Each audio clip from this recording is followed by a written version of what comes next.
پرانے وقتوں کی بات ہے کہ ملک یمن پر ایک نیک بادشاہ حکومت کرتا تھا۔ وہ اپنی رعایا کے ساتھ بہت نیک سلوک کرتا تھا۔ اس کی 4 بیٹیاں تھیں، جن میں سے ایک شہزادی بہت حسین تھی، جس کی خوبصورتی پر باقی شہزادیاں حسد کرتی تھیں۔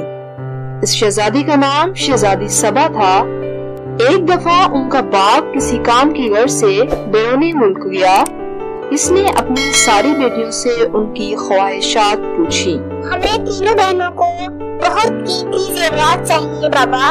بابا مجھے ایک گلاب کا پھول چاہیے۔ بادشاہ کو بھولنے کی بیماری تھی۔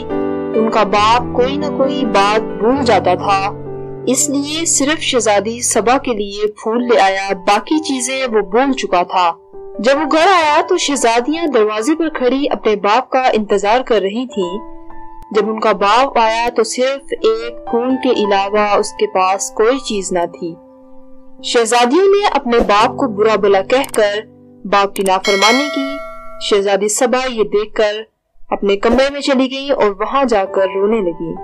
اس کا باپ کمرے میں آیا، اس کا پھول اسے دیا اور بادشاہ نے کہا، دنیا میں سب سے قیمتی چیز والدین کی خدمت اور فرمانبرداری ہے، لیکن تمہاری بہنوں نے میرا آج بہت دل دکھایا ہے۔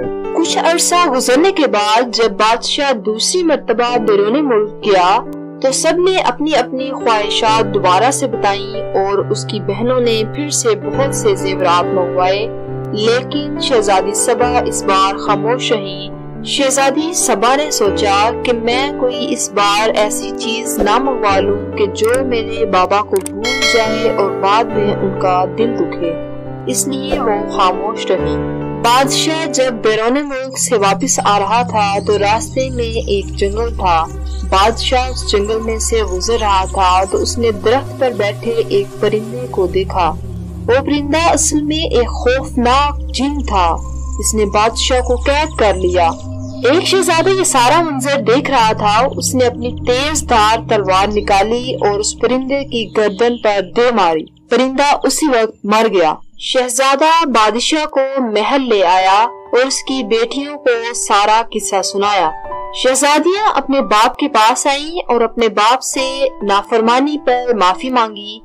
بادشاہ نے اس وقت اپنی ساری بیٹیوں میں سے سبا پر فخر محسوس کیا اور اپنی ساری بیٹیوں کو گلے لگا لیا۔